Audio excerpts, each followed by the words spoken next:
seen her around. And before reading the poem, I just want to explain that the lady in question, after a very serious stroke, suffers from a speech impediment. So I consulted Celia and I asked her, is it okay if, when I give a few words to the character that represents what I admire in you, if it's okay if I read it indicating the speech impediment? And you said that was okay. But you can change your mind if you want. So this is for Celia, and also an old friend of mine who died a few years ago. It's for Celia and Win. Her hand dips into the bag on her lap, her flock fluttering eager at her feet, a congregation of courtiers, heads bobbing with excitement as they eat. Who is this mysterious lady of the park, dispensing her bounty all year round, from the wheeled machine where she sits confined, yet exerting her independence with pride? A woman grounded, smiling as she feeds the birds, those winged wonders born to fly, free to soar. Come rain, come shine, autumn chill or winter gloom, the lady proves loyal to the birds she loves. Before she has barely entered the park, they gather, waiting, cooing their welcome, and on her face, happy anticipation. One dreary day of grizzling grey, I stop to greet and thank her for the simple beauty of her sweet endeavour, so often lifting my spirits when sorrow had sapped my energy. Her words came with much effort and struggle, a result of the severe stroke she had suffered. And I in turn saluted her courage, the gift of love she brings to others. Curious, I learned my lady of mystery had come from the Philippines to Britain, had served as a nurse in our NHS for more than 3 dedicated decades. And now, I chirped, you continue to serve your eager flock of feathered friends.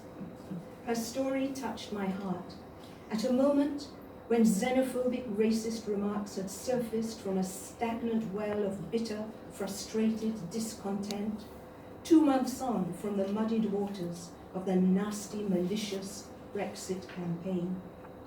Later that night, a memory was triggered of a half-forgotten hospital visit to an elderly friend. Look, she had whispered, at the sad lady in the opposite bed. Look carefully at the nurse by her side, an Oriental, Filipino, I guess. See how he sits spooning the food to her mouth, patient and attentive to her distress. Only when that man is on duty is that dying woman properly fed. At other times, she lies motionless, left to fend for herself, till the food, cold, untouchable, is whisked off a tray. My eyes, startled, signalled disbelief, as my friend, senior disgruntled, retorted, I know what I'm saying, I see it every day.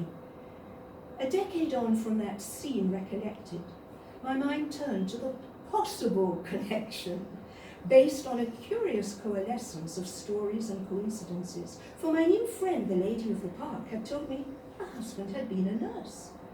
A very good one, she proudly declared, but sadly he left this earth too soon, and I miss him more than words can tell. Then once again, I remembered how my elderly hospitalized friend had opined with unusual force, he may be Filipino, not one of us, but he is a tender, exceptional nurse. In fact, a deal better than some of ours. And gazing at his quiet departing form, I had ventured politely to add, surely an immigrant can become one of us?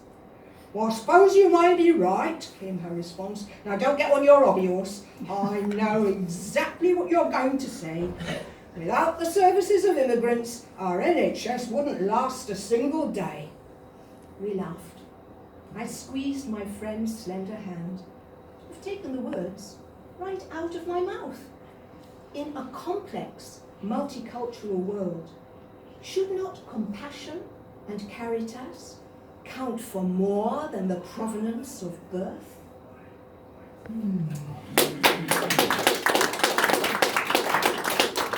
I got the connection wrong, however, because I discovered on the way to Celia's house with a copy of the poem for her, and I saw this charming, handsome young man who is at her side, her son.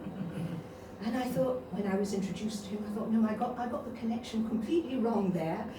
Indeed, Celia's husband was from Barbados. And when I looked at Charles, immediately it triggered a lot of emotion in me, because I was thinking of my British Nigerian son in New Zealand.